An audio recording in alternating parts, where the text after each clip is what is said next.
The Atlanta Braves are going to be debuting SunTrust Park coming up this season and debuting a lot of new faces in their new park, which will be fantastic to watch. And we've got Mark Bowman joining us now to break it all down. Mark, good morning. Thank you so much for joining us. Thank you for having me. Mark Bowman writes for MLB.com, covering the Braves, does a fantastic job. And Mark, I know you've been there during spring training with this team, watching the transition and, kind of absorbing what's going on down there. So you'd be the perfect person to ask. Let's talk about this ballpark first. What's the excitement that's being built around this ballpark? Well, there's obviously a lot of excitement, whether it's with the fans, the front office, the players. Everybody's looking forward to seeing the new home. It is going to be I think it's going to be a blueprint for future stadiums that are built around the league. And I understand we're getting to a point where it seems like every stadium's new, but I think what the league will really like and push is just the battery that it's around. That fits the battery Atlanta, the hotels, the restaurants.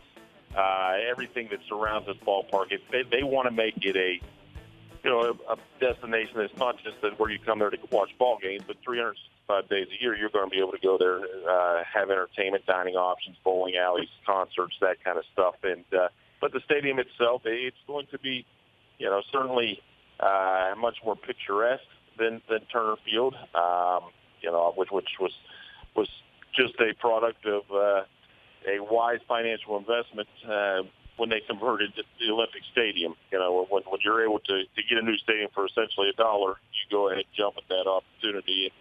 While there will be fans that miss Turner Field, I think they're going to fall in love with this new stadium and all the surroundings. And yes, they will. They'll draw big numbers this year, but at the end of the day, we all know that the winning is the only thing that brings fans back to the stadium. So this rebuild is going to have to move into its next phase pretty soon, just to keep people coming back out to this ballpark. Yeah, it's interesting. I'm seeing the video there, Mark. When I heard that they were moving away from downtown and away from Turner Field, I was thinking it was going to be out there, kind of out in the middle of nowhere, like where FedEx Field is for the Redskins, away from the city, or even like the Meadowlands. But clearly, they've built around that, so that's good to see. And it looks like it's going to be a fun time for fans to go enjoy the game as well as do some other things. As far as the dimensions of the field, does it lean toward being a hitter's park or a pitcher's park?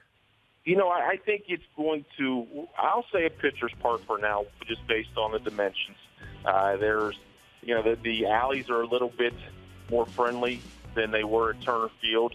There is an elevated wall there in right center field that might frustrate Freddie Freeman from time to time. But the one element that I'm interested in seeing is we can look at the dimensions and everything. I want to see the wind patterns and see exactly how that ball carries, and we won't know until we see games played there for about a month. We'll see how the ball carries during the day and at night. The stadium points. It's one of 4 stadiums that points essentially to the southeast, southeast. So that's a little bit different. Great American Ballpark is another one. Now, I'm not going to just say wind patterns are the only thing to make that a bandbox, but at the same time, I'm interested to see exactly how that ball carries, based on time of day, and just the normal wind patterns that flow through that area.